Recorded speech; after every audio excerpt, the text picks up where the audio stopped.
نہیں، احسان یوسف سے متاثر ہو کر آئے تھے۔ اور یہ احسان حضرت یوسف علیہ السلام کہاں اور کن لوگوں کے ساتھ کر رہے ہیں؟ قید خانے میں کر رہے ہیں، ڈاکوؤں، قاتلوں، چوروں، شرابیوں کے ساتھ کر رہے ہیں۔ تو یہ ہے وہ احسان کا طریقہ جو ہمیں سیکھنے کی ضرورت ہے۔ اچھا، جب وہ دو قیدی اپنا خواب سناتے ہیں اور حضرت یوسف علیہ السلام سے تعبیر پوچھتے ہیں تو حضرت یوسف علیہ السلام کیا کہتے ہیں؟ قرآن پاک میں فرمایا گیا آیت نمبر 37، 38، 39 میں، یہاں جو کھانا تمہیں ملا کرتا ہے اس کے آنے سے پہلے میں تمہیں ان خوابوں کی تعبیر بتا دوں گا۔ یہ علم ان علوم میں سے ہے جو میرے رب نے مجھے عطا کیا ہے۔ گویا کیا پتہ چل رہا ہے کہ حضرت یوسف علیہ السلام کے پاس خواب کی تعبیر کا علم تھا، اس لیے بھی وہ دو قیدی ان کے پاس اپنے خواب کی تعبیر پتہ کرنے آئے تھے۔ آگے حضرت یوسف علیہ السلام کیا فرماتے ہیں؟ کہتے ہیں کہ واقعہ یہ ہے کہ میں نے ان لوگوں کا طریقہ چھوڑ کر جو اللہ پر ایمان نہیں لاتے اور آخرت کا انکار کرتے ہیں، اپنے بزرگوں ابراہیم علیہ السلام، اسحاق علیہ السلام اور یعقوب علیہ السلام کا طریقہ اختیار کیا ہے۔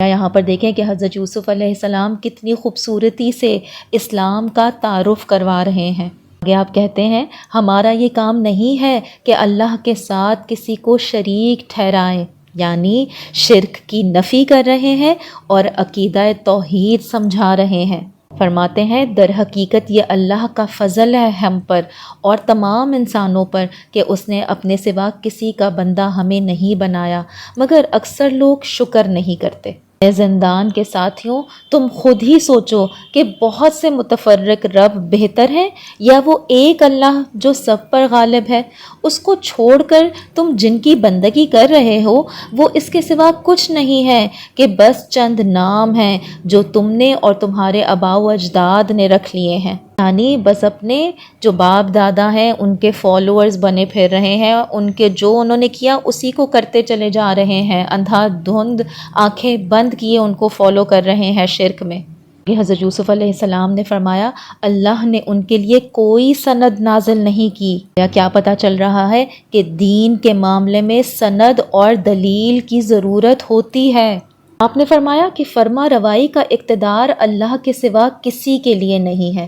اس کا حکم ہے کہ خود اس کے سوا تم کسی کی بندگی نہ کرو، یہی ٹھیٹھ اور سیدھا طریقہ زندگی ہے، مگر اکثر لوگ جانتے نہیں ہیں۔ بڑی خوبصورتی سے حضرت یوسف علیہ السلام نے اس موقع کا فائدہ اٹھاتے ہوئے لوگوں کو ایک اللہ کے دین کی طرف اتنی خوبصورتی سے دعوت دی، اتنے پیارے الفاظ استعمال کر کے، بہت جامع طریقہ انداز لیکن مختصر انداز کے ساتھ۔ پھر اس کے بعد آپ نے خواب کی تعبیر بتائی اور آپ نے فرمایا کہ اے زندان کے ساتھیوں، تمہارے خواب کی تعبیر یہ ہے کہ تم میں سے ایک تو اپنے رب یعنی شاہ مصر کو شراب پلائے گا، رہا دوسرا تو اسے سولی پر چڑھا دیا جائے گا اور پرندے اس کا سر نوچ نوچ کر کھائیں گے۔ فیصلہ ہو گیا اس بات کا جو تم پوچھ رہے تھے۔ اب آپ دیکھیں کہ یہ جو حضرت یوسف علیہ السلام کی جو پورا ایک بیان تھا نا، یہ پورے اس قصے کی، قید خانے کا جو پورا قصہ ہے اس کی جان ہے، اور خود قرآن میں بھی توحید کی بہترین تقریروں میں سے ایک تقریر ہے۔ حیرت کی بات آپ دیکھیں کہ بائبل اور تلمود میں کہیں اس کی طرف ادنا سا اشارہ تک نہیں ہے۔ وہ لوگ حضرت یوسف علیہ السلام کو محض ایک دانش مند اور پرہیزگار آدمی کی حیثیت سے پیش کرتے ہیں، اگر قرآن مجید صرف یہی نہیں کہ ان کی سیرت کے ان پہلوؤں کو بھی بائبل اور تلمود کی بنسبت بہت زیادہ روشن کر کے پیش کرتا ہے، بلکہ اس کے علاوہ وہ ہم کو یہ بھی بتاتا ہے کہ حضرت یوسف علیہ السلام اپنا ایک پیغمبرانہ مشن رکھتے تھے، اور اس کی دعوت اور تبلیغ کا کام انہوں نے کہاں سے شروع کیا؟ قید خانے ہی میں شروع کر دیا تھا۔ یہاں پر اس واقعے میں جو قید خانے کا سارا وقت ہے، اس میں یہ جو حضرت یوسف علیہ السلام کا بیان ہے، یہ جو ان کی تقریر ہے، یہ ایسی نہیں ہے کہ اس پر سے بس یوں ہی سرسری طور پر گزر جایا جائے۔ اس کے نا بہت سے پہلو ہیں جن پر اصل میں توجہ اور غور و فکر کرنے کی ضرورت ہے، ان کو ہم آج ایک ایک کر کے دیکھتے ہیں۔ سب سے پہلی چیز تو آپ یہ دیکھیں کہ یہ سب سے پہلا موقع ہے جب حضرت یوسف علیہ السلام کو ہم دین حق کی تبلیغ کرتے دیکھ رہے ہیں۔ اس سے پہلے اگر ہم دیکھیں تو ان کی زندگی کے جو واقعات ہیں جو قرآن مجید نے پیش کیے ہیں، ان میں صرف اخلاق، ان کی سیرت، ان کی جو کردار کی خصوصیات ہیں وہ مختلف مرحلوں پر ہمیں ابھرتی ہوئی نظر آتی ہیں، مگر تبلیغ کا کوئی نشان وہاں پر نہیں پایا جاتا۔ اس سے کیا بات ثابت ہوتی ہے؟ اس سے اصل میں یہ بات ثابت ہوتی ہے کہ پہلے مراحل جو تھے وہ محض کس چیز کے تھے؟ تیاری اور تربیت کے تھے۔ اللہ سبحانہ تعالیٰ نے بڑی حکمت عملی کے ساتھ، بڑی پلاننگ کے ساتھ حضرت یوسف علیہ السلام کو، میں نے آپ کو بتایا تھا نا کہ کس طرح سے ایک ایسے لیڈر کے نیچے ان کی پرورش کروائی تاکہ وہ اس سارے معاملات کی جانچ پڑتال اچھے طریقے سے کر سکیں۔ اسی طرح آپ دیکھیں پچھلی زندگی میں جو ان کے تمام واقعات ہوتے رہے وہ ان کی ایک طرح سے تیاری اور تربیت کرتے رہے۔ کس کام کے لیے؟ نبوت کے کام کے لیے۔ اور عملی طور پر نبوت کا کام ان کو جو سپرد کیا گیا وہ اس کا مرحلہ قید خانے سے شروع ہوتا ہے، اور نبی کی حیثیت سے یہ ان کی پہلی تقریر اور دعوت تھی۔ پھر دوسری بات آپ یہاں یہ سمجھیے کہ یہ بھی ایک طرح سے پہلا ہی موقع تھا کہ انہوں نے لوگوں کے سامنے اپنی اصلیت ظاہر کی تھی۔ اس سے پہلے ہم دیکھتے ہیں حضرت یوسف علیہ السلام کا جو کردار ہے وہ نہایت صبر و شکر کے ساتھ، بہت ہی ایک آپ کہہ لیں حلیم طبیعت والا، ہر حالت ہر سینیریو کو قبول کرنے والا ایک ایسا نوجوان ہے جو زندگی کے ہر سرکمسٹانسز کو بڑی ایزیلی، اور جیسے وہ ایزی گوئنگ لوگ ہوتے ہیں نا اس طرح سے اس کو ہینڈل کرتے چلے آ رہے ہیں۔ آپ دیکھیں کہ جب قافلے والوں نے ان کو پکڑ کر غلام بنایا تھا، جب وہ مصر لائے گئے تھے، جب انہیں عزیز مصر کے ہاتھ فروخت کیا گیا تھا، جب انہیں جیل بھیجا گیا تھا، ان میں سے آپ کسی بھی موقع پر انہوں نے یہ نہیں بتایا تھا کہ میں ابراہیم اور اسحاق علیہ السلام کا پوتا اور یعقوب علیہ السلام کا بیٹا ہوں۔ آپ دیکھیں کہ ان کے باپ دادا کوئی غیر معروف لوگ نہیں تھے۔ وہ جو قافلے والے تھے وہ خواہ اہل مدین تھے یا اسماعیلی تھے، دونوں ان کے خاندان سے قریبی تعلق رکھنے والے ہی تھے۔ اہل مصر کو بھی دیکھ لیں تو وہ کم از کم حضرت ابراہیم علیہ السلام سے تو ناواقف نہ تھے، بلکہ آپ دیکھیں کہ حضرت یوسف علیہ السلام جس انداز سے ان کا اور حضرت یعقوب علیہ السلام کا اور حضرت اسحاق علیہ السلام کا ذکر کر رہے ہیں، اس سے تو اندازہ ہوتا ہے کہ تینوں بزرگوں کی شہرت مصر میں پہنچی ہوئی تھی۔ لیکن اس سے پہلے کہیں پر بھی حضرت یوسف علیہ السلام نے کبھی باپ دادا کا نام لے کر اپنے آپ کو ان حالات سے نکالنے کی کوشش نہیں کی تھی، جبکہ آپ کتنے مشکل حالات میں پچھلے 4-5 سالوں کے دوران مبتلا رہے تھے، لیکن آپ نے کبھی بھی وہ جو اپنا سٹیٹس کا سکہ تھا وہ کبھی استعمال نہیں کیا تھا۔ اس سے یہ بات بھی سمجھ میں آتی ہے کہ وہ اچھی طرح سے نا اس بات کو سمجھ گئے تھے کہ اللہ سبحانہ تعالیٰ جو کچھ ان کو بنانا چاہتے ہیں نا اس کے لیے ان کا ان حالات سے گزرنا ہی ضروری ہے۔ وہ اللہ سبحانہ تعالیٰ کے ہر فیصلے پر راضی با رضا تھے۔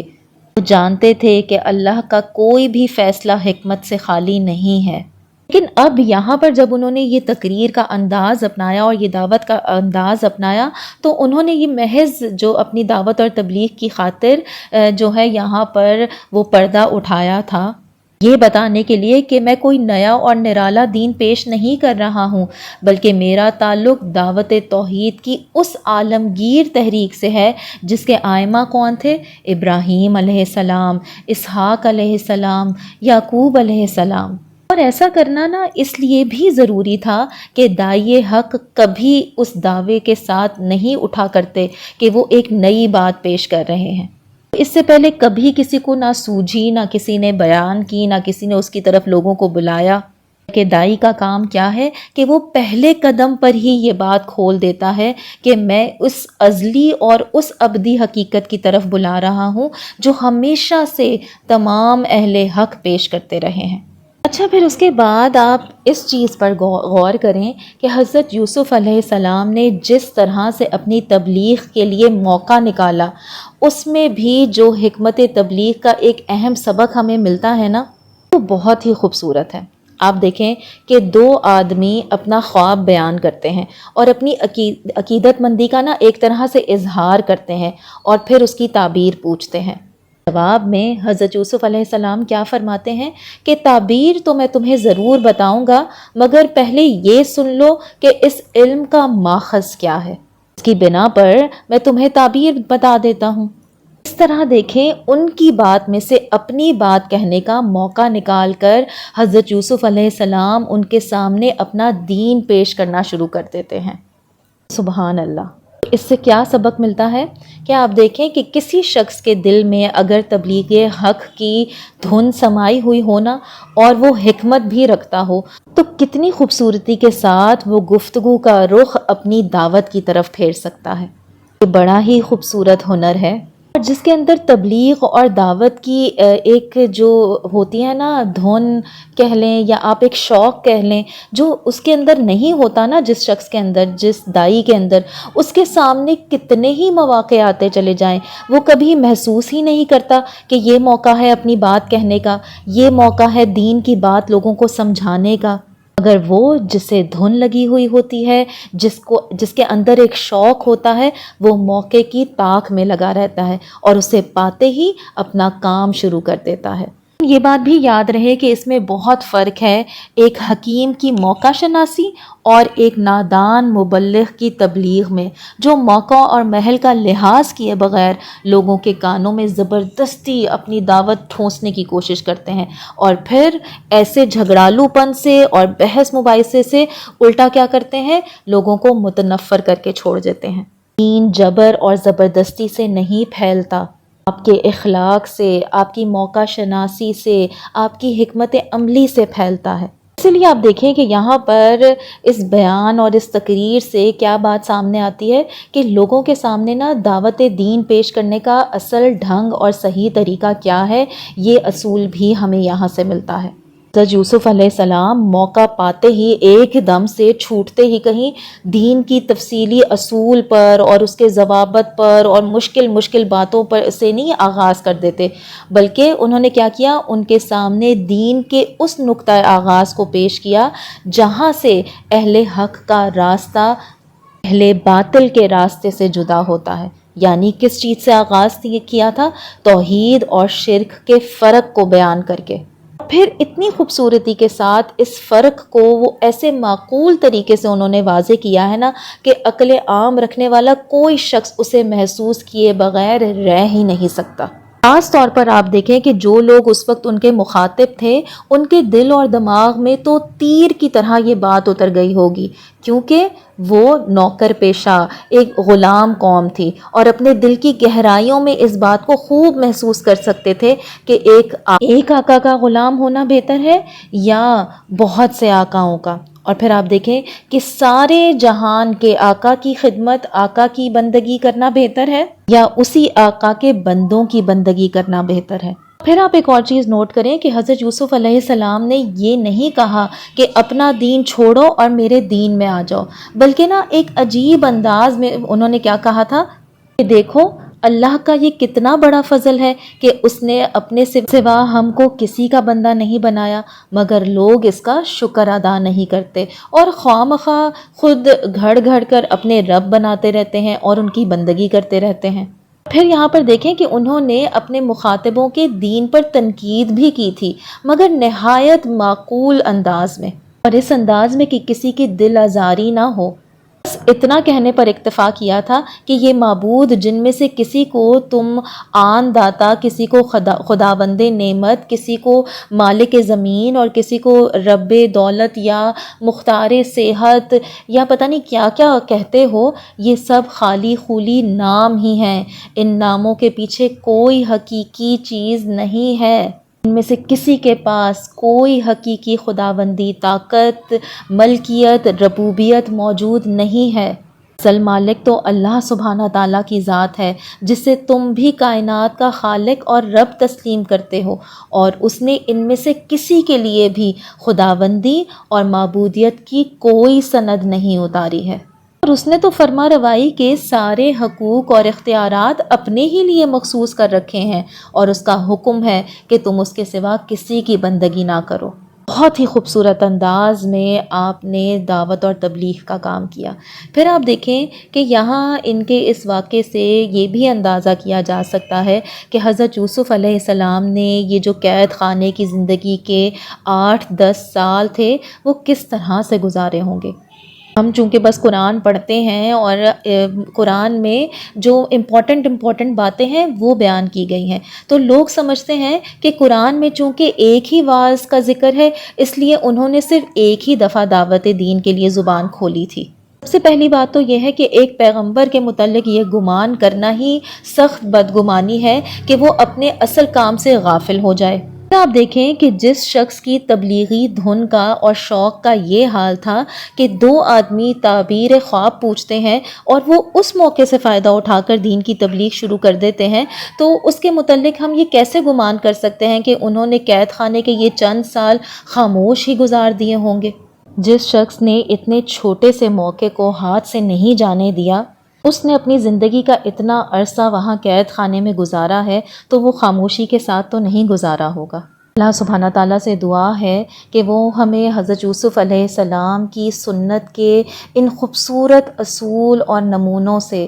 بہترین سبق حاصل کرنے والا بنائے، ہمیں دین کی تبلیغ اور اشاعت میں بہترین کردار ادا کرنے والا بنائے، حکمت عملی کے ساتھ، معاملہ فہمی، معاملہ شناسی کے ساتھ دین کا پیغام آگے لوگوں کو بہترین طریقے سے پہنچانے والا بنائے۔ آمین ثم آمین۔ ربنا لا تزغ قلوبنا بعد اذ ہدیتنا وہب لنا من لدنک رحمہ انک انت الوہاب۔ سبحانک اللہم وبحمدک نشہد ان لا الہ الا انت نستغفرک ونتوب الیک۔ سبحان ربک رب العزۃ عما یصفون وسلام علی المرسلین